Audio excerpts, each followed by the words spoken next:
Okay. So that would be great, but Perfect. Do you know what price point you're looking around for that at all um, yet? I have so sorry. I have a call scheduled with him. I'm thinking probably in the sixes. Okay. You I should be will good I then. will know more in about an hour. Perfect. So what I was thinking for today, we'll do a quick overview of last week, just kind of things that have changed. Overall, the market was down last week across everywhere except for Clarington. And then we'll jump into the market overview because that one popped up midweek last week. So Aldrich, if you can start recording the call, that would be great. Perfect. It's recording now. Thank you. Awesome. Perfect. Can you guys see that, or do you need to zoom in a little bit more for it? Yeah, zoom in a little bit more would be great, Matt. Okay, perfect.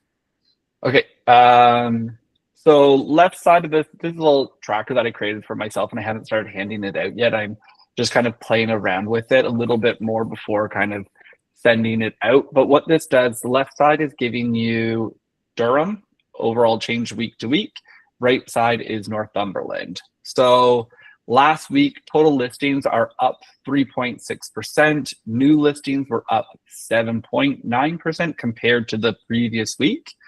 Conditional sales up slightly. Firm sales down quite a bit, 16.3%.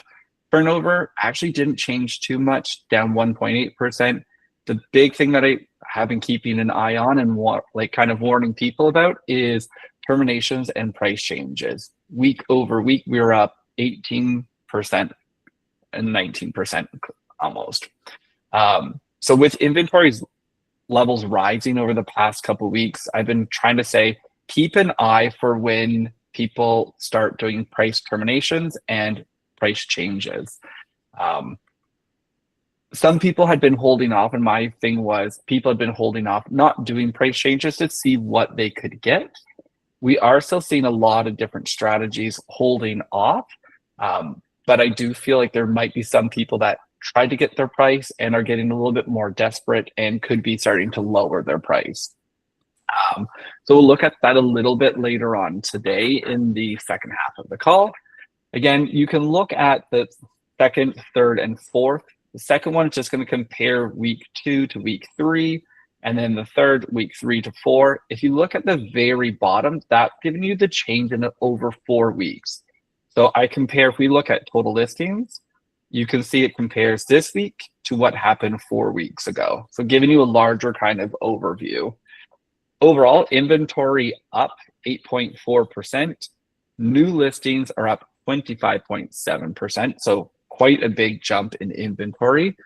Conditional sales only up 4.7%. Firm sales actually were down this past week versus 4 weeks ago.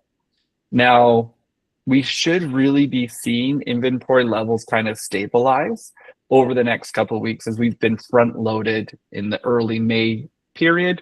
June, typically, we're not seeing as many homes hit the market, and then July and August definitely slow down a little bit more. So my hopes is that your firm sales, when you're looking at it, this amount will start going up. We should be up about 10 units per each place. So I'm going to jump into Whitby as an example.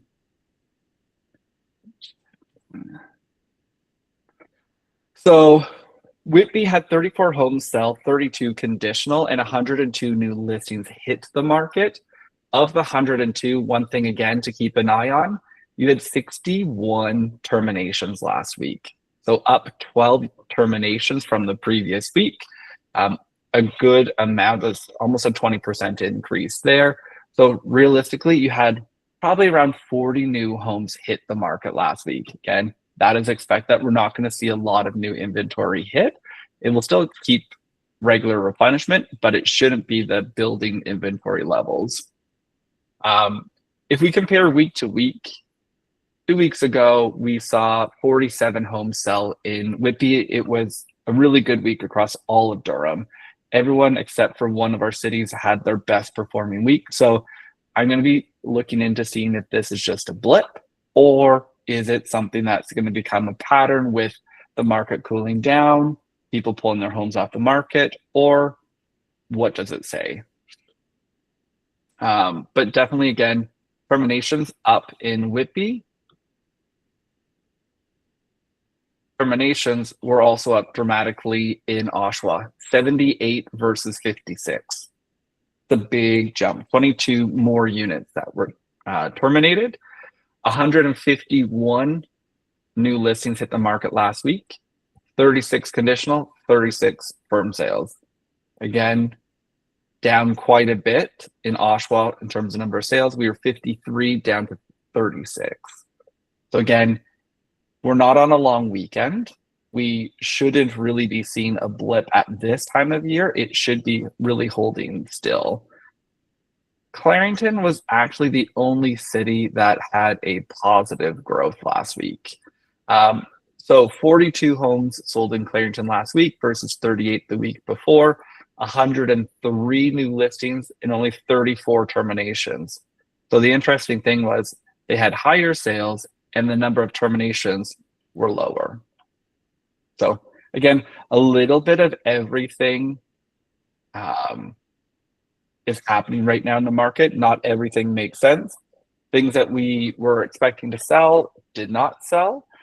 Things that have been holding strong are finally starting to move. It's a little bit of everything.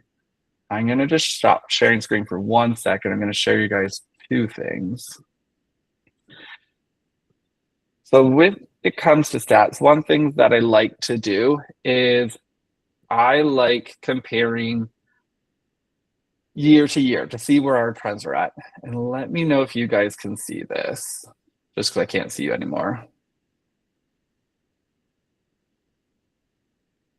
So this is our report, this burgundy one here. This is our report for 2024, the same week of the previous year. So when I start lining up our prices, one thing that you can instantly see is the number of sales were actually not too different. Just double check. Sorry. Whippy.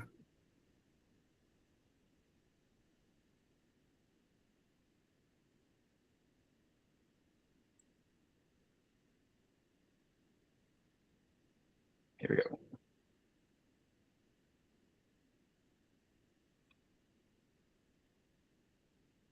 So last year, Whitby this week at this time had 43 sales.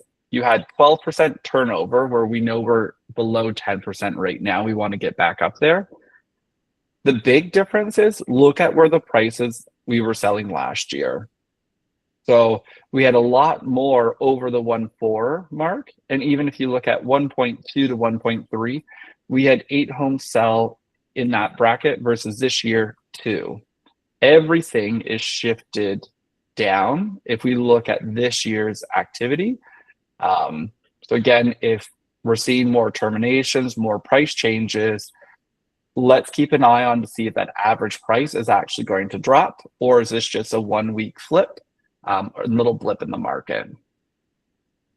I have a feeling it's going to become a little bit more of a pattern, because again, if we start comparing every city,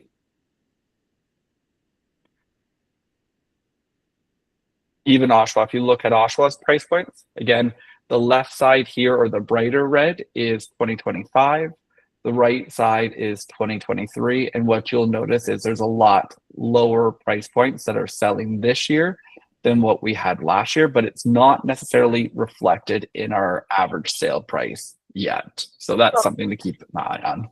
Nat, sorry, so the right side's 2023 or 2024? This is 2024. Okay. The brighter red, the left side here, that is 2025 this past week. Thank you. Any questions about that, guys? Nope. Perfect. Clinton was a similar thing as well. Slide out here. There you go. So they had a better week, but even if we start looking at the price brackets, again, we had more selling at a higher rate and a higher price point than what we did this week. So again, this was our first week of June, so we won't know average sale price for that quite yet. But it's interesting to see that when we start comparing on a week-to-week basis, we're slightly lower than where we were before. What is everyone's thoughts on that? Are you guys feeling prices going down? Are you having conversations with clients about pricing?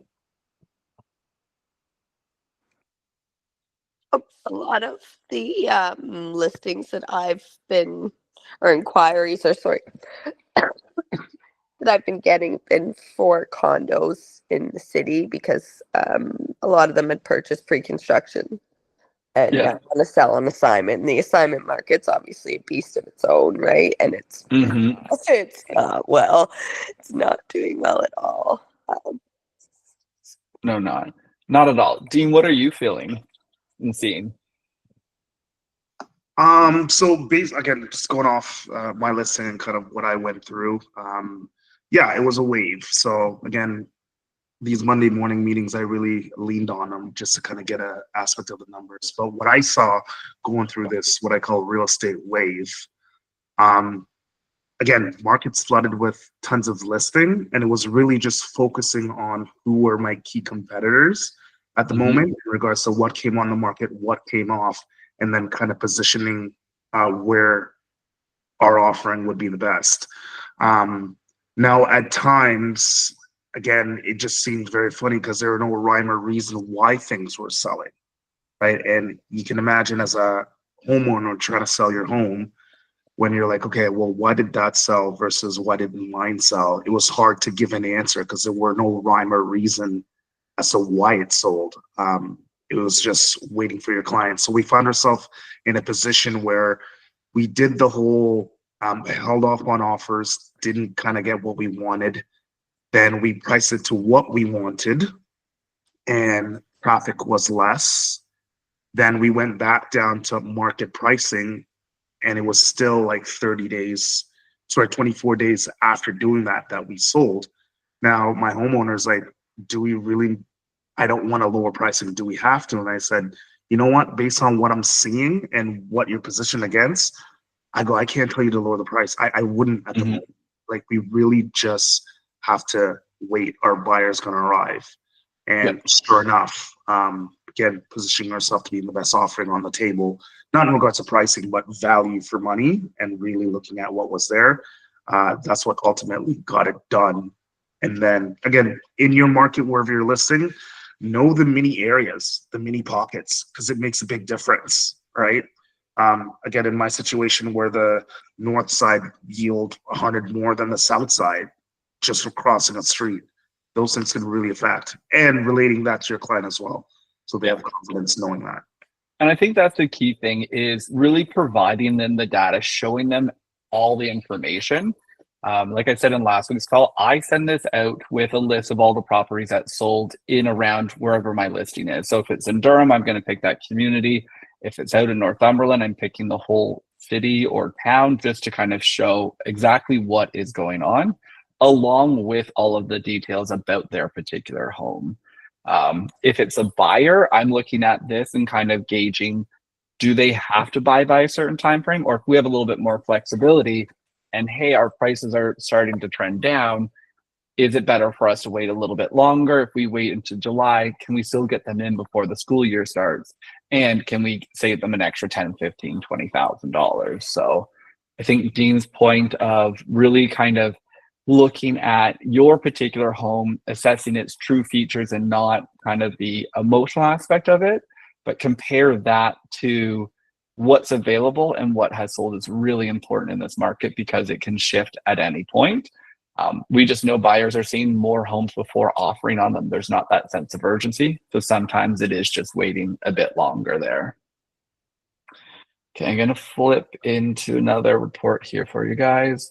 So now we'll take a look at what had taken place in the month of May across Durham region here. This report, I put it on the Facebook and added the link in there so everyone could see it.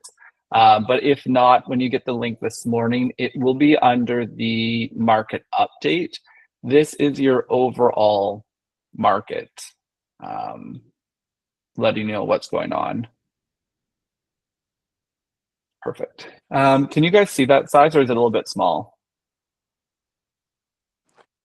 It's a bit small. I can actually zoom in though, so that's Okay, not worry. Let me make it a bit bigger. Okay, so again, you're going to have it broken down by city. So Oshawa, Whitby, Clarington, and then each one is going to be for a rolling 18-month average. So center column is your average sale price for a detached home. So just make sure if you're using this report, it is only for detached, as that is really kind of the bedrock of our communities. The left column is going to show you how much you're going up or down month to month. So April to May, May to June, June to July. And then the right side is going to compare this year to last year. So Oshawa finished off at $843,853,000, which was down month over month, almost $29,000, and year over year down 7%. Whitby averaged out at $1,085,000. They were slightly up 20,000, but the interesting thing here is if you look at the 2 previous months, they were down nearly $120,000. Clarington was up again slightly at $922,000, and then year over year, we finished at just shy of -5%, right? So again, this is going to go up and down. It'll be interesting to see where it happens. We've kind of gone through a little bit of different things. Oshawa has gone down one month, up the next, down, then up.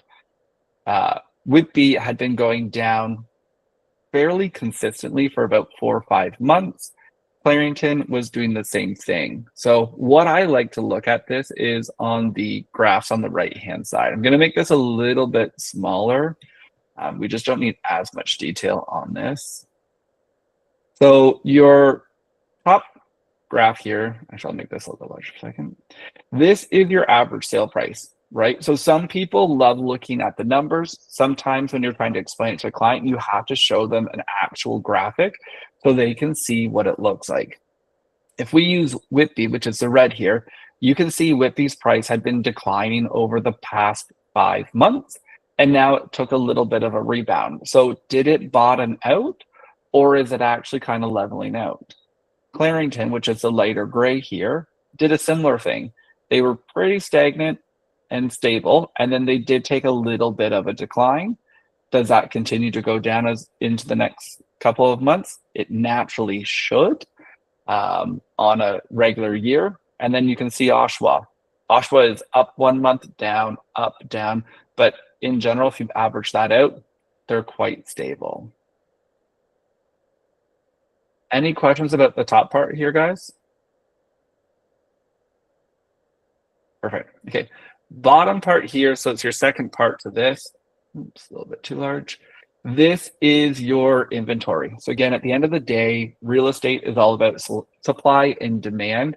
If supply is going up, naturally demand is not going to be as strong, so prices will come down. So first column is the number of sales of detached homes. Center column is going to be your active listings. And then if you divide the two together, it will give you your rough months of supply. Every person has a little bit different kind of opinion on supply levels. Before, 2 to 3 months of inventory was considered a seller's market. 4 to 5 was considered a balance. And then over 5, so 6 months and more, would be considered a buyer's market. Now, I think that's a little bit different. I think real estate has changed, markets have changed. So in my opinion, when I'm looking at it, 2 months, you're still kind of in that seller's market. 3 months, you'd be balanced. And if personally speaking, if you get to 4 months of inventory or more, I find that you are into a buyer's market at that point. They just have enough information now that they can really access Whereas before, I didn't find consumers had as much information. So that's just my personal belief. But one interesting thing is you'll see Oshawa, we're down slightly in terms of our month supply, whereas Whitby is up slightly, and then Clarington is up slightly. So fairly neutral, which is a positive thing. And if we look at this on a graph form, this is the one that I really like to look at. So naturally, when this chart goes up, that is your supply going up. So again, economic supply is going up, demand can come down. And again, if it goes down, you can expect your prices to go up, right? Because there's still that demand for it. So the interesting thing now is if we start looking at this, it looks like we're starting to balance out a little bit, which I am hopeful for. I hope we don't kind of use this as our early spring natural boost, and then summertime we drop down.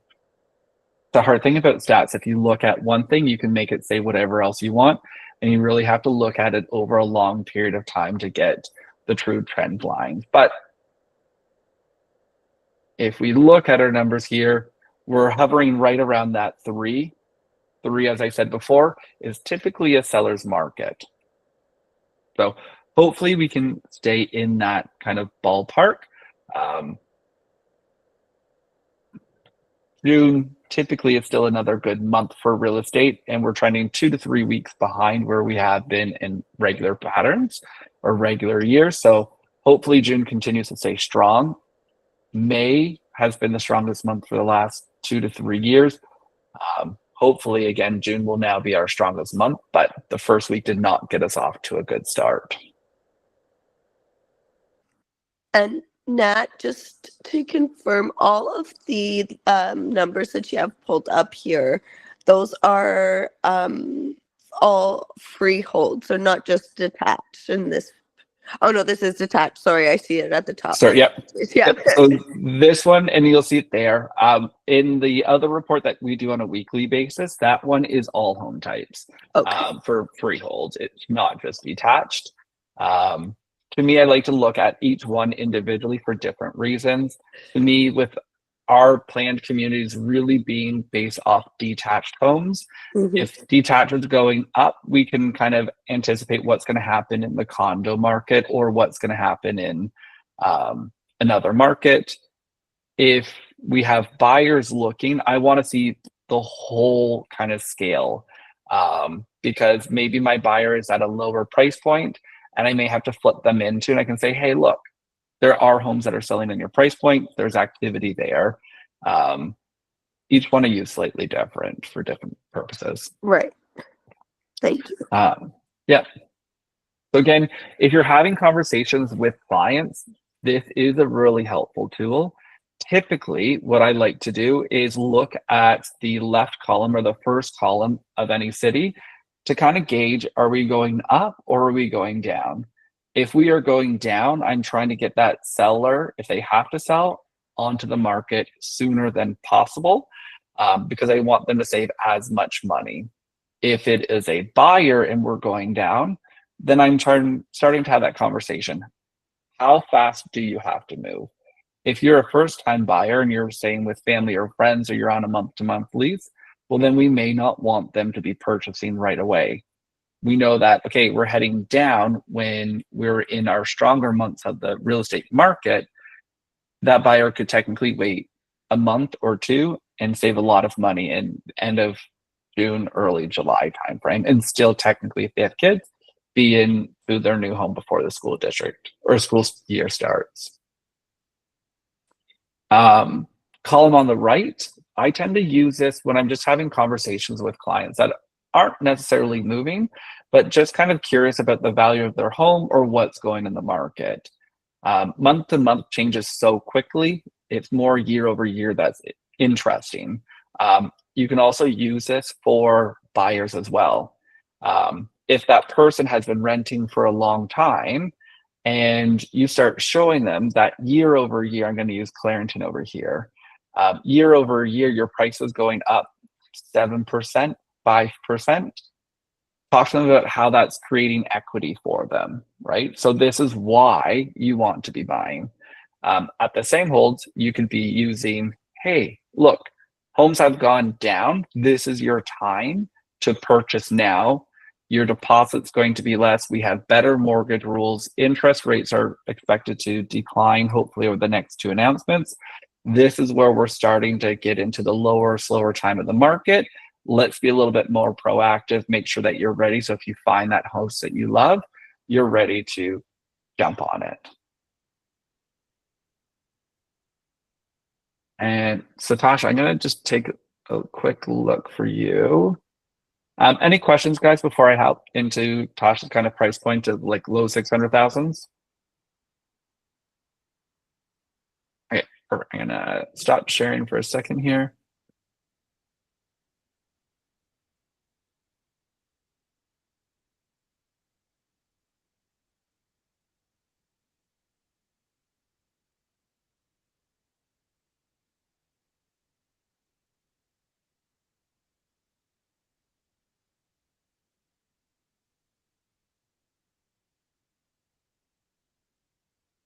The one report that I'd be using, Pasha, for you, again, this is under the absorption rate tab that you guys will all have access to as well.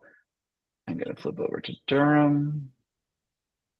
If you are in Oshawa, so I don't think you were here last week, Tasha, Yeah. this is your absorption chart. So this is showing you just supply and demand, again, in a different report.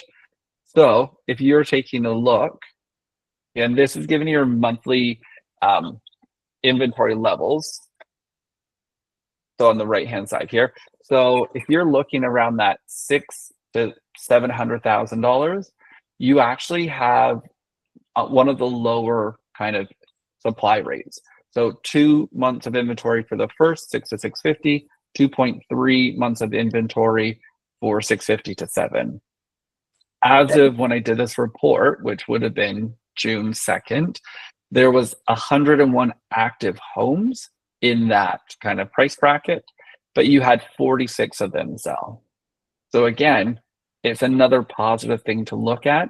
If your client has to sell and they want a little bit more money than what their home is worth, this is a great report to bring in and say, okay, I'm going to throw out another price point. Let me just take a look here. Okay, so your price right around that 1.15 to 2 million or 1.2 million. You had 31 active homes in Oshawa as of May or June 2nd. You only had 3 homes sell. If you show them that their market value is really 1.14, you can pull this report out and show them, hey, market value is showing you this for your home. You are currently wanting X for your home, and here's your competition. You can say, in my opinion, and based off market data, it's actually best for us to list a little bit lower. You have less competition between 1 and 1.15, and you actually had more sales as well. So if we price a little bit lower, we're giving you a bit of a more competitive advantage. However, at the end of the day, I'm your advisor. I'm going to work with you on what you want. If you don't have to sell and you just want to sell if you got a certain price, then I'm fine with taking this approach. Let's list at the 1.16. Right. Again, at the end of the day, everyone's motivation is a little bit differently, and we're just here to kind of hopefully guide them as best as we can, help them make the best financial decisions. But at the end of the day, it is their choice, which is not fun for us as agents. No, but so realistically, I mean, okay, if let's say market value is actually putting him in at 660, Yeah. I mean, I see there's a lot of a lot of listings in that price point, but sorry, there's not a whole lot of difference between the two, like 6 to 650 and Yep. 650 to 670 in terms of supply. So still would make more sense to price a little bit lower in that case. Like, Well, what's your if you opinion take on that? just take a look at your actual supply. If you're at 2 or 2.2, 2.5, if you're under 3, you're still really in a little bit more of that seller's market. So you can take your strategy of pricing a little bit higher if you want to than market. It's going to sit a little bit longer, but you're not as bad as someone that has, say, 3.5 months of inventory or 4 months of inventory. Exactly. At the end of the day, it's taking everyone a little bit longer to sell a listing. So I would use that as motivation and kind of say, how quickly do you want your house to sell? If you need it to sell within a week, then we need to be pricing on the lower side of your market value. If you are okay and you want a little bit of wiggle room, let's price your house with an extra $10,000 buffer. So that way we have a little bit of money that we can give up. And at the end of the day, we know we are still good at the rate that you would sell at. So having those conversations, but realistically, if you're in around that low 2, you're fine to price right at market value. But again, double check to see what your competition is doing. Right. Because in real estate, your home is only worth what your neighbors sell for as well. Thank you, Nat. You're welcome. All right, guys. I think that's it, unless anyone else has any questions. Perfect. Okay. We're all good. You'll get your email this week. Double check. These reports will all be updated. And then if you have any questions about kind of like the week-to-week overview page, just feel free to send me a text or email. I can shoot you off that thing. We just can't use it for kind of public consumption yet. Fabulous. Thanks, guys. Have a great week, everybody. Thanks. See you guys later. Bye. Bye.